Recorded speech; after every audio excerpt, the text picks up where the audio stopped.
Bonjour mes chers apprenants, j'espère que vous allez bien. Aujourd'hui, on va commencer notre première séance de grammaire à distance. Bien, intitulée le complément circonstanciel de temps. Voyons voir le corpus. Maman prépare le repas chaque jour, maman prépare le repas. Alors, comme vous voyez bien, il y a un mot qui se déplace, qui a changé de place. Oui ou non? Bien. Donc, le mot est chaque jour. À la fin de la première phrase, chaque jour. Et au début de la deuxième phrase, chaque jour. Quand je dis maman prépare le repas chaque jour, ou bien chaque jour maman prépare le repas, vous pouvez constater que le mot est déplaçable. Alors, qui peut me dire qu'est-ce que ça signifie? Que peut signifier ce mot? Cela veut dire quoi? Chaque jour. Bien. Il y a des élèves qui vont me dire c'est un temps. Très bien. Donc, on peut dire que chaque jour est un mot qui vient pour compléter le sens de la phrase et qui indique le temps. Très bien. Voilà pourquoi je peux l'appeler un complément circonstanciel de temps. Il indique le temps.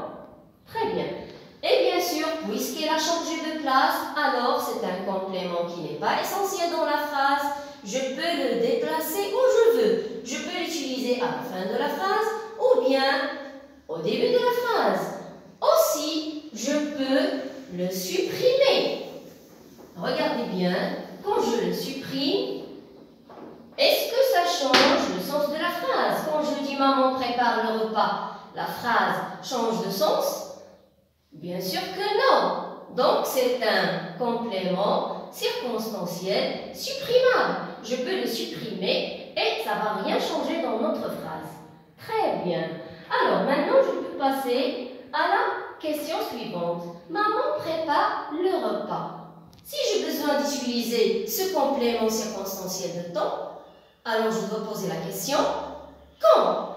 La maman prépare le repas quand? Chaque jour, très bien. Là, je peux, permettez-moi d'écrire le complément à nouveau. Chaque jour. Très bien. Bon, maman prépare le repas chaque jour.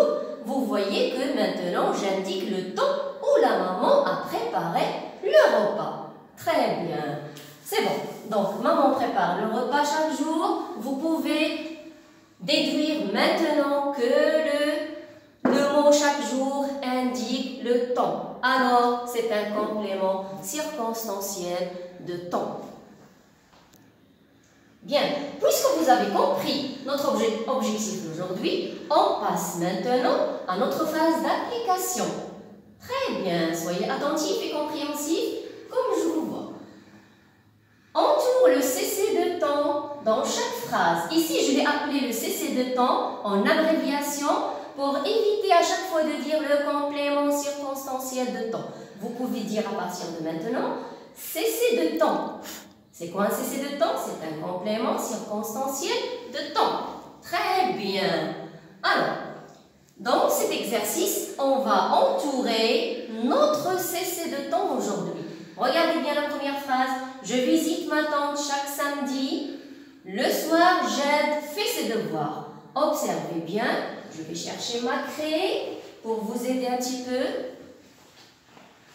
Je visite ma tante chaque samedi. Qui peut poser la question pour trouver le cessé de temps?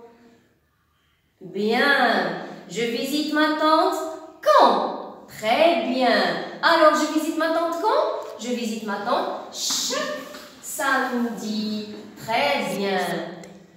Le soir, j'aide, fait ses devoirs. Ensemble, on va chercher encore notre cessé de temps d'aujourd'hui. Le soir, j'aide, fait ses devoirs. J'aide, fait ses devoirs quand? Le soir. Très bien. Alors, c'est bien. Le soir, j'aide, fait ses devoirs. Maintenant, on sait bien qu'est-ce que ça signifie. Mes chers apprenants, je vous donne un exercice à faire à la maison dans le cahier d'activité à domicile. Alors, entoure le complément circonstanciel de temps. Vous êtes capable maintenant d'effectuer ce travail individuellement à la maison.